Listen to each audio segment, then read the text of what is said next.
భక్తులందరూ విజయులై రానింపం ప్రతిభను పనముగా పరచినట్టి భక్తి తోడను గురువుల భవ్యమతులం అందరినొక చోటను ఐక్యపరచి గారవించుట చూడంగా ఘనత మీదే ఆయురారోగ్య భాగ్యం బులందుకొనుడు ఆయురారోగ్య భాగ్యం బులు అందుకొనుడు భక్తి శ్రద్ధలు మీలో ఉన్న పరిడవిల్లం భక్తి శ్రద్ధలు మీలో నా పరిడవిల్లం పూజ చేసిరి గురువుల పూర్ణమతిని వృత్తి ధర్మాన మీరంత వృద్ధి చెంది సత్యపదమును వీడక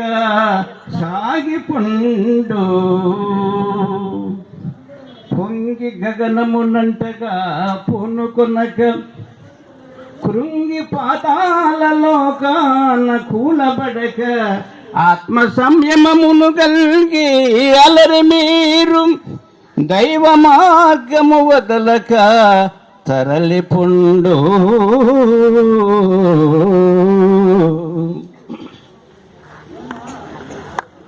మా అనుభవంలో కొన్ని విషయాలను మీకు 2-3 చెప్పి కాలాతీతం అవుతున్నది మాట్లాడే వాళ్ళు కూడా ఉండొచ్చు. ఉదాహరణకు ఏమేవ పాండిత్య ఏమేవ విదగ్ధత అయమేవ పరోధర్మ ఆదాయన్నో అధికో వ్యయ ఇది చాణక్యుని అర్థశాస్త్రముడి శ్లోకం అండి ఇది. ఎందుకంటే మీరు ఇంకా పిల్లలే, ఇంకా మా దృష్టిలో పిల్లలే మీరు పెద్దవాళ్ళు కావచ్చు, మీరు అనుకోవచ్చు వయసు వచ్చిందని, కానీ మా దృష్టిలో మాత్రం మీరు చిన్నవాళ్ళు కానీ అనుకొని చెప్తున్నాను నేను.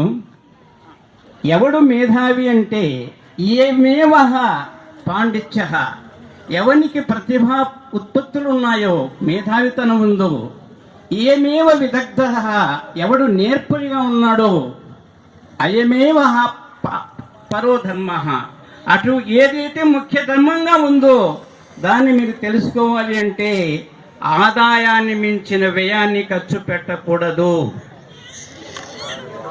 ఉదాహరణకు సభాపర్వంలో నారదుడు మయసభసును వచ్చినప్పుడు ధర్మరాజును పరామర్శిస్తూ రాజ్యాంగ విషయాలన్నీ కూడా పూర్తిగా మాట్లాడిన తర్వాత ఆర్థిక విషయాలను మాట్లాడుతూ కోశాగారం బలంగా ఉంటేనే రాజ్యం బలంగా ఉంటుందని చెప్తూ ₹1 నువ్వు సంపాదిస్తే ₹0.5 ఖర్చు పెట్టు, నువ్వు ఉత్తమునివి. 75 పైసలు ఖర్చు పెట్టు, మధ్యమునివి. రూపాయికి తినేసినావు, అధమునివి. రూపాయికి ₹1 అప్పు చేసినావు అనుకో, పరమ కిరాతకు నువ్వు అన్నాడు.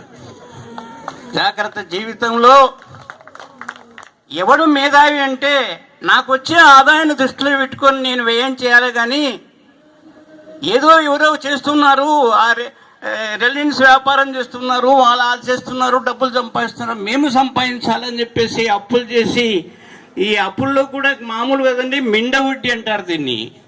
మామూలుగా పాండురంగ మహత్యంలో నిగమశర్మోపాఖ్యానంలో మన రామకృష్ణుడు రాశాడు, మిండవడ్డీ అన్నాడు. అది అంటే మీకు బాగా అర్థం ఉంటుంది అనుకుంటా, మిండవడ్డీ అంటే. అలాంటివి చేసి చాలా ఇబ్బంది పడుతున్నారు చాలామంది. అటువంటి ఊబిలోకి మీరు పోవద్దని చెప్పేసి మాత్రం మిమ్మల్ని నేను రిక్వెస్ట్ చేస్తున్నాను. తర్వాత యుగ ధర్మాలను గురించి మాట్లాడుతూ ఉంటే ఒక ఆయన ఉన్నాడు మాతో మాట్లాడుతూ, కృతయుగాన్ని గురించి మాట్లాడుతూ ఆయన అన్నాడు, వాళ్లకు ₹100 ఆదాయం కృతయుగంలో మనిషికి అనుకున్నాం, ₹6 ఖర్చు అంటే మిగులు ఎంత ఉంటుందండి? ₹94 ఉంటుంది. అందుకే ఎవరైనా మీరు దానం తీసుకుంటారా అని చెప్పేసి అడిగేవాడు అన్నమాట అందరినీ పోయి. బట్ కలియుగానికి వచ్చేటికి ఏమైపోయింది అంటే ₹6 ఆదాయము, ₹100 అప్పులు వ్యయం, అంటే ₹94 లోటు బడ్జెట్. ఈ లోటు బడ్జెట్ని ఎలా పూడ్చాలండి? కాబట్టి ఇలాంటివి పొరపాట్లు చాలామంది చేస్తున్నాము. ఇలాంటి పొరపాటు జీవితంలో మీరు చేయొద్దని చెప్పేసి మిమ్మల్ని అందరికీ నేను సలహా ఇస్తున్నాను. తర్వాత ముఖ్యంగా కెరీర్ అంటుంటారు, అక్కడక్కడ కొన్ని పదాలు వాడుతుంటారు, కెరీర్ అని అంటుంటారు. అంటే ఇక్కడ ఇంగ్లీష్ చదివినటువంటి వాళ్ళు చెప్పాలను, జీవిత గమనము లేకపోతే జీవితము ఉపయోగించుకోవడము ఉంటుంది కెరీర్ అంటే. ఒక ఉపాధ్యాయుని దగ్గరికి కొంతమంది విద్యార్థులు వచ్చారు. సార్, ఇప్పుడు ఈ తరంలో కెరీర్లో మేము చాలా సమస్యలను ఎదుర్కొంటున్నాం, ఒత్తిళ్ళు ఎదుర్కొంటున్నాం, మా తరం మా దగ్గర ఎవరు ఎదుర్కొండే వాళ్ళు లేరు అని చెప్పేసి అన్నాడు. ఆయన ఏం మాట్లాడకుండా లోపలికి పోయి ఒక ట్రేలో ఒక 5-6 గ్లాసులు పెట్టుకొని నీళ్లు పోసుకొని వచ్చి ఇచ్చాడు. ఈ గ్లాసులు ఎలా ఉన్నాయంటే వెండి, ప్లాస్టిక్, స్టీల్ గ్లాసులు ఇవన్నీ బాగున్నాయి, చాలా బాగున్నాయి అన్నాయి. నాకు ఈ గ్లాస్ బాగుంటుంది, నాకు ఈ గ్లాస్ బాగుంటుందని బాగున్న గ్లాసులు పోయి అందరూ కూడా తీసుకుంటూ వచ్చారు. ఆఖరకు ఆ టీచర్కి మిగిలింది ఏమిటంటే సత్తు గ్లాస్. సరే, చెరుకు రసం చాలా బాగుంది అన్నారు ఆయన. అదేంటి సార్, మాకు వేడి నీళ్ళు ఇచ్చారు, మీరు చెరుకు రసం ఉంటున్నారంటే అప్పుడు చెప్పాడు ఆయన, మీరు క్యారీరు మేము ఏదో పెద్ద సమస్యలు ఎదుర్కొంటున్నాం, ఒత్తిళ్ళు ఎదుర్కొంటున్నాం అంటున్నారే, మీరు కేవలం మీరు గ్లాసులో ఉండేటువంటి ఆకర్షణ చూస్తున్నారు. ఈ ఆకర్షణకు లోనై ఈ గ్లాసు బాగుంటుంది, ఈ గ్లాసు బాగుంటుంది అంటున్నారు మీరు. కానీ జీవితము కేవలం గ్లాసు లాంటిది. జీవితం ఆ గ్లాసులో ఉండే నీళ్ళు వచ్చేసి జీవితంలో వైవిధ్యం లాంటిది, జీవితం నైపుణ్యం లాంటిది. మనిషి బ్రతకడం గొప్ప కాదు, మేధావితనంగా బ్రతకాలి. ఆ మేధావితనమే క్యారియర్ అన్నమాట. కాబట్టి కేవలం ఈనాడు ఆకర్షణకు ప్రలోభాలకు లోనైపోయి మనము పోటీ పడకూడదు. ఎవరి శక్తావతి ప్రయత్నం చేస్తే బాగుంటుంది. ఉదాహరణకు రాకెట్ ఉందనుకోండి, భూమి ఆకర్షణ దాటితేనే ఇది గగన విహారం చేస్తుంది. కాబట్టి మొట్టమొదట మీరు ఆకర్షణలో లోను కాకూడదని చెప్పి హెచ్చరిస్తున్నాను. కాబట్టి ఈ చిన్న సందేశం మీకు ఇస్తున్నానంటే, మీ యొక్క అభివృద్ధి ఇనుముడించాలని, ఇంతకు పదింతలుగా పెరగాలని, మీరు మేధావులు కావాలని చెప్పేసి ఆయురాయకులతో వృద్ధిల్లాలని చేత జీవితంలో ఎప్పుడు కూడా ఈ ప్రలోభాలకు ఆకర్షణలకు లోను కాకుండా నిజ జీవితాన్ని జీవించడానికి ప్రయత్నం చేయండి.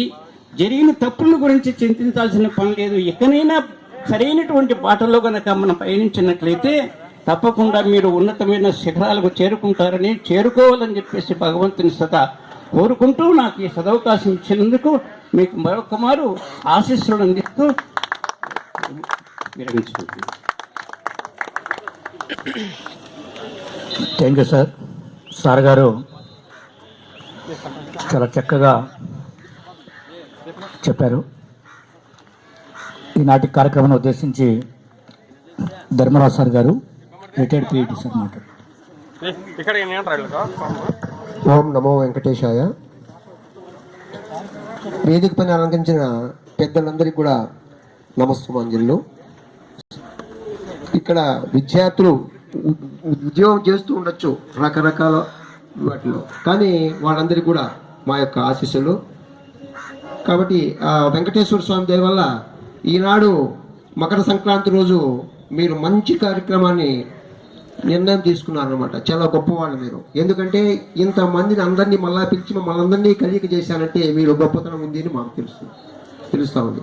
కాబట్టి మేము ఇటువంటి కార్యక్రమంలో పాల్గొనడం మేడం చెప్పింది ఇప్పుడే, మనం కూడా ఇటువంటి కార్యక్రమాలు చేస్తాము, మనం అందరం కలుసుకున్నాము, పిల్లలంతా పిలుస్తాము అని చెప్తూ ఉన్నది. సరే మేడం, తప్పకుండా చేద్దామని చెప్తున్నాం. కాబట్టి ఇటువంటి కార్యక్రమం మేము కూడా ప్రయత్నం చేస్తాం, మిమ్మల్ని చూసి కూడా మేము ప్రయత్నం చేస్తాం అనమాట. కాబట్టి ఇకపోతే మీరందరూ సార్ చెప్పారు, సదారెడ్డి సారు, మంచి మార్గాన్ని నడచాలి. మంచి మార్గము ఏది చేసినా కూలి పని చేయి స్వామి, కూలి పని చేసినా కూడా న్యాయంగా చేయాలి. ఈ కూలి మనం తీసుకుంటున్నాము 200, 300, దీనికి న్యాయం చేకూరుతున్నాం లేదా, ఆయన ఉండాల్సి పనిలే మనకు, మనం చేసే పని చేయాలి. తద్విధముగా మీరు ఏ వృత్తిలో ఉండండి, ఏ పనినా చేయండి, సిగ్గులే, తప్పు కాదు, నీతి నిజాయితీగా చేయాలి. నీతి, మనం చేసే పని మంచిదా కాదా, మనం చేస్తుంది కరెక్టేనా అని ఆలోచన చేసి చేయాలి. ఎక్కడుందో ఒకటే, ఏదో రూపంలో మనం సంపాదించుకోవాలి, జీవితాన్ని గడుపుకోవాలి. అందరూ ఒకటే రంగంలో ఉండలేరు, ఏ రంగంలో తప్పులే, ఎక్కడ చేసినా ఒకటే. హౌస్ వైఫ్గా చేసినా ఒకటే, టైలరింగ్ అయినా ఒకటే, ఇంకోటి అయినా ఒకటి, ఇంకోటి అంటూ అందులో తక్కువ ఎక్కువ అని లేదు. ఇప్పుడు ఆనంద్ రెడ్డి గారు సబ్ రిజిస్ట్రారు, నేను డ్రిల్ మాస్టర్ రెడ్డి, ఆయన తక్కువ లేదు. ఆ స్థాయి గమనించుకోవాలి, ఒకరు అంతా ఒకటే, సమానమే. కానీ బ్రతికే తీరులో ఉంది, నీతి నిజాయితీ బ్రతకాలి, అది మాత్రం గుర్తుపెట్టుకోవాలి. మీరందరూ కూడా ఇటువంటి కార్యక్రమాలు చేస్తూ, ఫస్ట్ మొట్టమొదటిగా నేను వ్యాయామ ఉపాధ్యాయుని తెలుసు మీకు అందరికీ. కాబట్టి ఫిజికలీ ఫిట్ అయితే మెంటలీ ఫిట్ అని పెద్దలంతా అంటూ ఉంటారు. కాబట్టి నేను ఫిజికలీగా నా శక్తి